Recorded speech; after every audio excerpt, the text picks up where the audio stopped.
Salam. Selamat berjumpa dengan Pendeta Markus Saliman Wangsa. Mari pagi ini Bapak Ibu Saudara, kita merenungkan firman Tuhan dari kitab Filipi pasal yang pertama, ayat yang ke-15 sampai 18. Saya memberikan judul firman Tuhan ini adalah tiga kelompok pemberita Injil. Kelompok pertama adalah kelompok yang memberitakan Injil karena didasari dengan kedengkian dan perselisihan. Seperti yang dikatakan oleh Rasul Paulus dalam Filipi pasal 1 ayat yang ke-15 yang mengatakan demikian. Pasal 1 ayat yang ke-15 yang mengatakan ada orang yang memberitakan Kristus karena dengki dan perselisihan. Ada orang yang memberitakan Kristus karena dengki dan perselisihan. Bapak Ibu Saudara yang dikasih oleh Tuhan Yesus, kata dengki dan perselisihan menurut Kamus Besar Bahasa Indonesia adalah dengki adalah benci, sama dengan benci dan juga tidak suka. Sedang perselisihan adalah sama dengan tidak sepaham atau tidak sama dengan pendapatnya. Nah, Bapak Ibu Saudara yang dikasih Tuhan, rupanya kelompok ini adalah kemungkinan kelompok orang-orang Yahudi yang percaya kepada Tuhan Yesus tapi tetap akan mempertahankan hukum Taurat, yaitu tetap akan melakukan hukum Taurat itu, hukum yang diajarkan oleh Musa.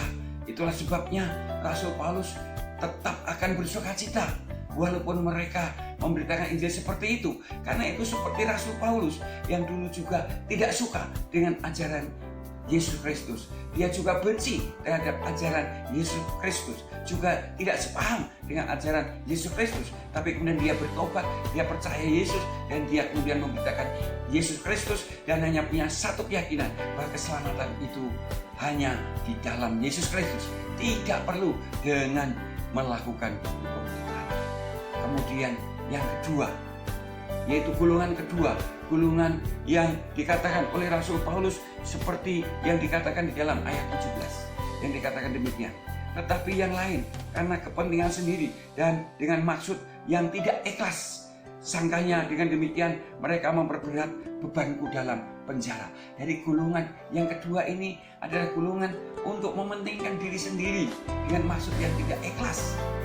Kemungkinan golongan ini adalah golongan yang iri hati dengan Rasul Paulus, karena Rasul Paulus menjadi rasul yang terkenal dan kemudian menjadi rasul yang hidupnya berkelimpahan karena orang-orang Filipi mengirimkan dana yang cukup besar kepada Rasul Paulus dalam pemberitaan Injil sehingga Paulus hidup berkelimpahan.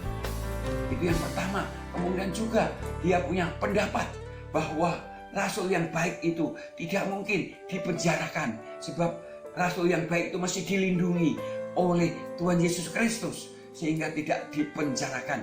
Itulah sebabnya golongan ini kemungkinan besar membusukkan nama Rasul Paulus sehingga dengan harapan mereka akan mendapat pengikut yang banyak, dan kemudian mereka pun juga akan didoakan oleh orang banyak, dan kemudian mereka pun akan mendapat kiriman dana yang banyak, hidup berkelimpahan seperti Rasul Paulus. Bapak Ibu Saudara yang dikasih Tuhan, untuk orang seperti ini Paulus tetap akan bersukacita seperti yang dikatakan di dalam ayat 18 yang mengatakan, tetapi tidak mengapa, sebab bagaimanapun juga Kristus diberitakan baik dengan maksud palsu maupun dengan maksud yang tidak jujur. Tentang hal itu aku bersukacita dan aku akan tetap bersukacita. Terhadap dua golongan itu Paulus tetap akan bersukacita karena Injil tetap maju, tetap diberitakan. Dan golongan yang ketiga, jelas Paulus pasti akan sangat bersukacita karena golongan yang ketiga ini memberitakan Injil karena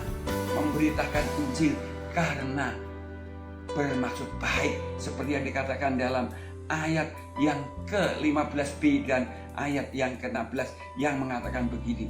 Tetapi ada pula yang memberitakan Injil dengan maksud baik, Mereka ini memberitakan Kristus karena kasih, sebab mereka tahu bahwa aku ada di sini untuk memberitakan Injil. Golongan ketiga ini golongan yang maksudnya baik karena mengasihi Kristus, karena ingin mengemban amal agung Tuhan Yesus Kristus. Bapak Ibu Saudara yang dikasihi Tuhan, marilah kita berdoa untuk memberitakan Injil dengan maksud yang baik, dengan maksud untuk mengemban amal agung Tuhan Yesus Kristus, sehingga kita juga diberkati secara holistik seperti Rasul Paulus, hidup berkelimpahan.